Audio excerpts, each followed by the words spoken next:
കാരുണ്യവാനും പാപങ്ങൾ പൊറുക്കുന്നവനുമായ തമ്പുരാനെ, അങ്ങേ ഞങ്ങൾ സ്തുതിച്ചാരാധിക്കാം. കർത്താവെ, ഞങ്ങളുടെ മേലും ഞങ്ങളുടെ കുടുംബത്തിന്റെ മേലും അവിടുന്ന് കരുണയായിരിക്കണം. ഈശോയെ, ക്ഷമിക്കാൻ പറ്റാത്ത ഞങ്ങളുടെ അവസ്ഥകളിലേക്ക് നീ ഇന്ന് കടന്നു വരണമേ. ക്ഷമിക്കാത്തത് മൂലം ഉള്ളിൻ്റെ ഉള്ളിൽ വെറുപ്പും വിദ്വേഷം നിറഞ്ഞ അവസ്ഥയെ പ്രാർത്ഥിക്കാനും എല്ലാവരോടും സ്നേഹത്തോടെ പെരുമാറുവാനും സാധിക്കാത്ത ഞങ്ങളുടെ അവസ്ഥയെ, എന്തിനും ഏതിനും ദേഷ്യപ്പെടുന്ന അവസ്ഥയെ കർത്താവെ അവിടുന്ന് എടുത്തു മാറ്റണം.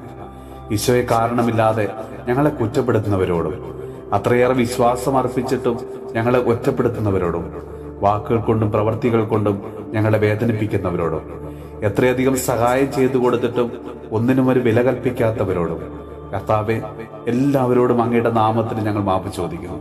ഈശോയെ, പുറമെ 1000 വട്ടം ക്ഷമിച്ചു എന്ന് പറഞ്ഞാലും ഉള്ളിൻ്റെ ഉള്ളിൽ ഉണങ്ങാതെ മുറിവായി നടക്കുന്ന ഓരോ മക്കളെയും കർത്താവെ അവിടുന്ന് ഇന്ന് സുഖപ്പെടുത്തണമേ. ഈശോയെ, ഞങ്ങളുടെ ജീവിതത്തെ തകർക്കുന്ന വെറുപ്പിന്റെയും വിദ്വേഷത്തിന്റെ അവസ്ഥകളിൽ നിന്ന് ഞങ്ങളെ അവിടുന്ന് രക്ഷിക്കണമേ.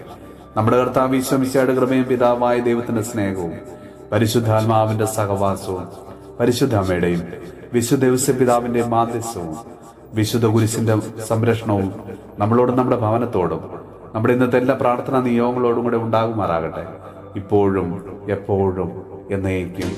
ആമേൻ.